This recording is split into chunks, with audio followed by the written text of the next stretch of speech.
Welcome to the Arlington Street Church podcast. Founded in 1729, Arlington Street continues today as a gathering place for progressive people of faith in the greater Boston area and beyond. We are located at the corner of Arlington and Boylston Streets, across from the Public Garden in Boston, Massachusetts. Please visit ascboston.org for more information about this historic Unitarian Universalist congregation. Arlington Street Church, gathered in love and service for justice and peace.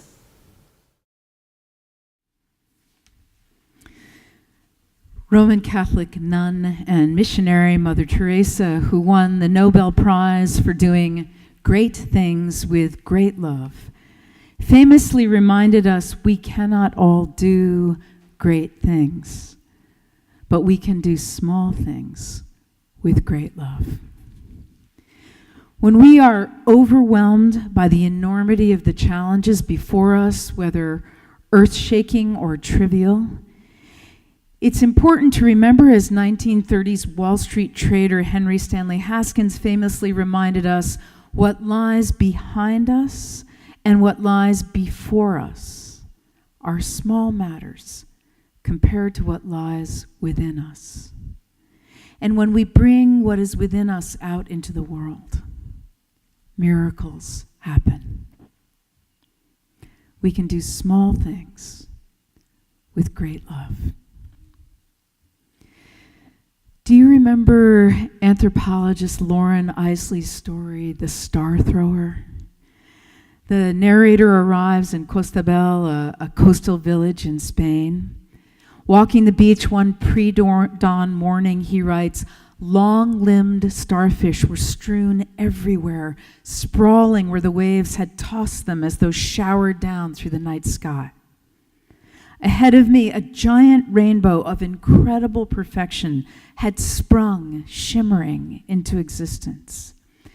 Toward its foot, I discerned a human figure, standing, as it seemed to me, within the rainbow, gazing fixedly at something in the sand. He stooped and flung an object beyond the breaking surf. I labored another half a mile toward him. In a pool of sand and silt, a starfish had thrust its arms up stiffly and was holding its body away from the stifling mud. It's still alive, I ventured. Yes, he said, and with a quick yet gentle movement, he picked up the star and spun it out over my head and far out into the sea. It may live if the offshore pull is strong enough, he said. He stooped again and skipped another star neatly across the water. The stars, he said, throw well. One can help them. He tossed another star, skimming it skillfully far out over the ravening and tumultuous water.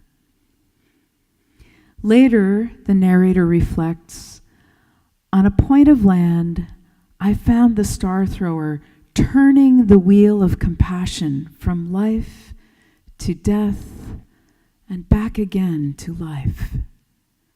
Looking around the beach littered with bodies, if we ask, what does it matter? As yet another starfish is returned to the sea, we can answer, it mattered to that one. When we're feeling stunned by the vastness of suffering and injustice, when we just don't know the next best thing to do, we can ask ourselves, what small gesture can I make to tip the world even a little bit to good? Remember the star thrower. Do small things with great love. You know about my year-round Secret Santa spiritual practice. I'm committed to doing something in secret every day, some small thing that would make someone's life a little easier or a little sweeter. I give myself a bonus points if it doesn't involve money, because that's more challenging. And doing something for a complete stranger is the best. My rule is that if my anonymity is busted, it doesn't count. I have to find something else to do. It's wonderful. It's addictive. On a good day, I can get in 3 secret gifts. But you know what? I can almost guarantee that most people don't notice. They don't even look at their parking meter to see that it hasn't run out. After all, they just drive away. And they don't know that moments before, the bench where they're about to sit down was littered with the remains of a fast food picnic. That's fine with me. This is my spiritual practice, not theirs. If I accomplish nothing else in a day, or worse, if I have made several of my own messes, I know that all is not lost. I commend this to you. Channel your inner superhero and do some small thing with great love. Some of you remember Bob Palmer, who with his wife Peggy were longtime beloved members of this congregation until their deaths in the 1990s. Bob was my colleague, retired from a parish ministry that included serving Nashville, Tennessee, where one night while he was out at a church meeting and his wife and daughters were at home, the Ku Klux Klan burned a cross in their yard. Bob was furious and undaunted. After he retired and came home to Boston, if he missed that ministry, he never told me. He and Peggy loved their life here and devoted themselves to this congregation. Peggy served on the membership team, and Bob served as a head usher. They were also very active in our Friday night supper program, and Bob was committed to walking the annual Walk for Hunger. So that walk is always on a Sunday morning, the first Sunday in May.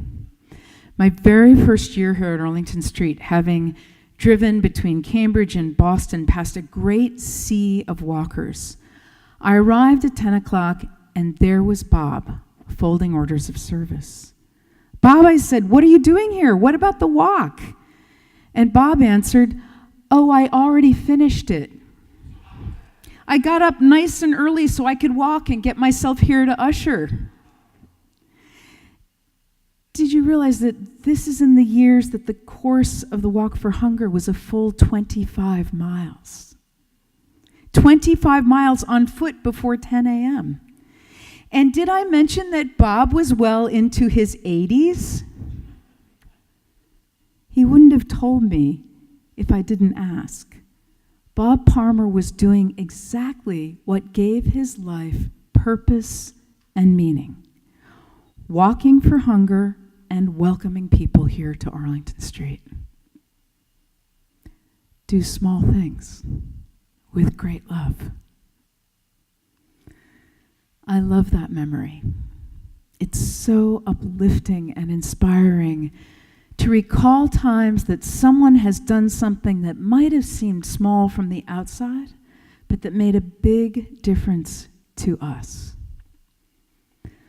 I'm reminded of Fred Rogers, of the iconic children's television show, Mr. Rogers' Neighborhood, and that amazing moment in 1999 at the Television Hall of Fame broadcast. Even if you have no idea who I'm talking about, I hope you'll Google this. It's one of the top 10 most extraordinary moments in television history. As Mr. Rogers receives an award, he says in part, "Fame is a 4-letter word.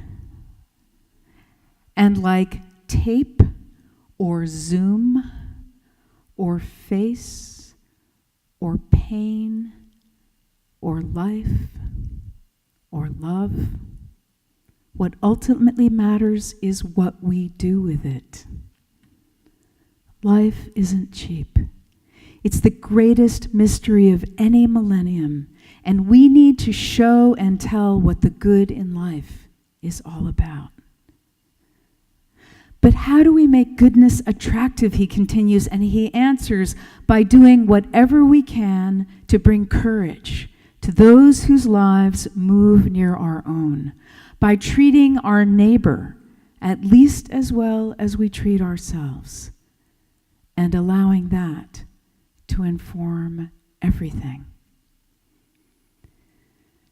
And then he asks, who in your life has been a servant to you? Who has helped you love the good that grows within you? In a medium that is all about image and sound and action, and that costs in today's dollars well over $4,000 a minute, Mr. Rogers does something absolutely unheard of on television. Let's just take 10 seconds, he says, to think of some of those people who have loved us and wanted what was best for us in life. Those who have encouraged us to become who we are. Just 10 seconds of silence. I'll watch the time. Let's do it now, shall we? It won't cost more than $41,000. It's free. Let's just take 10 seconds to reflect on those who have done small things with great love for us. I'll watch the time.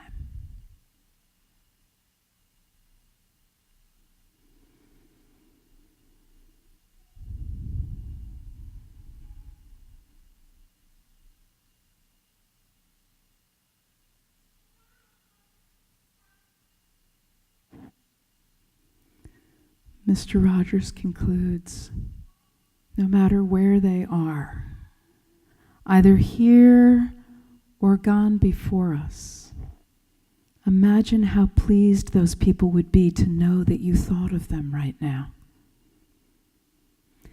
We have the choice of encouraging others to demean this life or to cherish it in creative, imaginative ways. We too can do small things with great love. If you Google the nicest thing anyone has ever done for me, for the most part, you will not find stories of people sharing their lottery winnings or donating a kidney.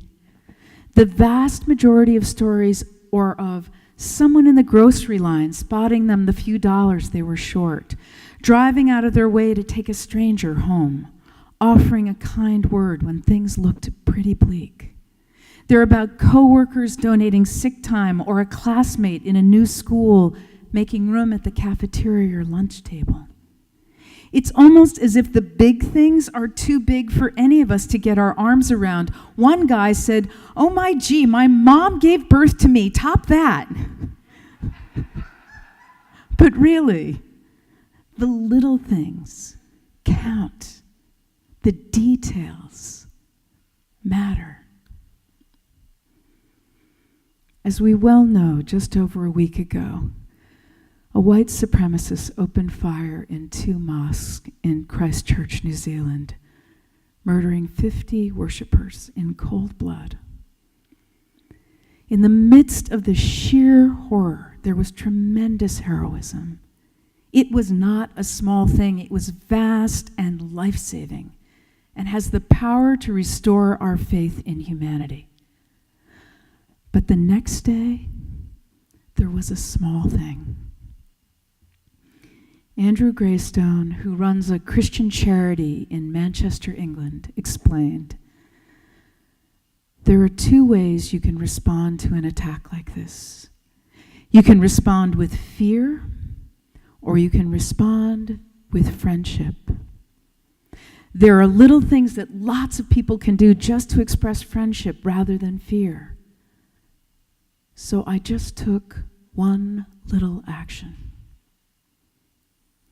Andrew Greystone stood outside the Medina Mosque holding a sign that read, "You are my friends. I will keep watch while you pray.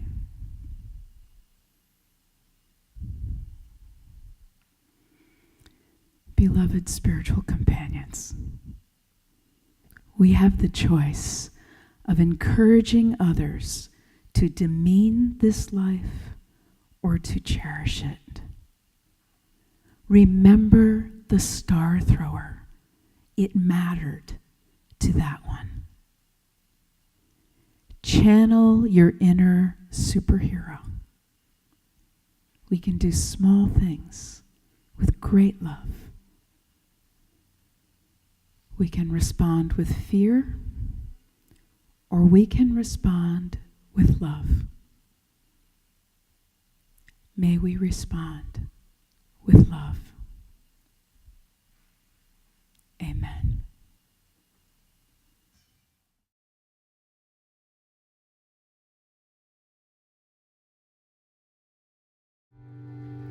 Great, and let's join hands for the benediction. These are the words of W.E.B. Du Bois, co-founder of the NAACP and the first African American to earn a doctorate from Harvard. The prayer of our souls is a petition for persistence, not for the one good deed or single thought, but deed upon deed and thought upon thought, until day calling unto day shall make a life worth living. Let us make our lives worth living. Keep the faith, beloveds. Let's pass it on. The service begins when the service ends. Bless your hearts. Amen.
Please visit ascboston.org for more information about this historic Unitarian Universalist congregation.